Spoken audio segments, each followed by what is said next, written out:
గొప్ప నాయకత్వం ఉన్న కాంగ్రెస్ పార్టీ ఈనాడు గెలవాల్సిన అవసరం ఉన్నది. ఆనాడు ఎట్లయితే డాక్టర్ వైఎస్ రాజశేఖర రెడ్డి గారు డి శ్రీనివాస్ గారి నాయకత్వంలో వాళ్ళిద్దరి జోడీలో 2004, 2009 ఎన్నికల్లో కాంగ్రెస్ పార్టీ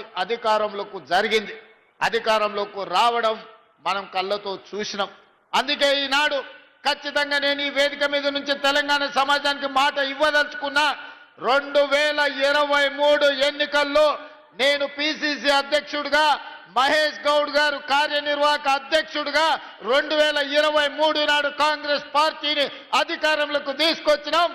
మళ్ళీ 2029లో మహేష్ గౌడ్ గారు పిసిసి అధ్యక్షుడిగా, నేను ముఖ్యమంత్రిగా, ఆనాడు డాక్టర్ వైఎస్ రాజశేఖర రెడ్డి, ధర్మపురి శ్రీనివాస్ గారు రెండవసారి ఏ విధంగా కాంగ్రెస్ను అధికారంలోకి తీసుకొచ్చిండ్రో మళ్ళీ తెలంగాణ రాష్ట్రంలో రెండవసారి అధికారంలోకి తీసుకొచ్చే బాధ్యత తీసుకుంటాం.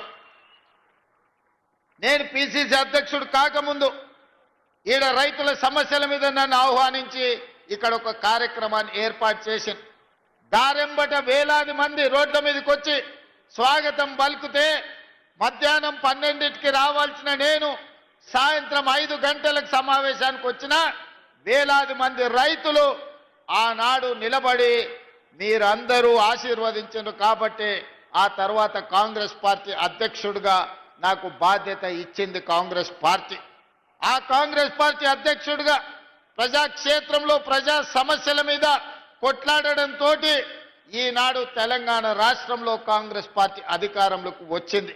ఈరోజు మీరు ఆనాడు అండగా నిలబడబట్టి అధిష్టానం దృష్టిలో ఖచ్చితంగా రేవంత్ రెడ్డి గారి నాయకత్వంలో పార్టీకి ఫలితాలు ఉంటాయని ఒక నిర్ణయం తీసుకోవడానికి నిజామాబాదే వేదిక అయ్యింది. నిజామాబాద్ జిల్లానే కారణమైంది.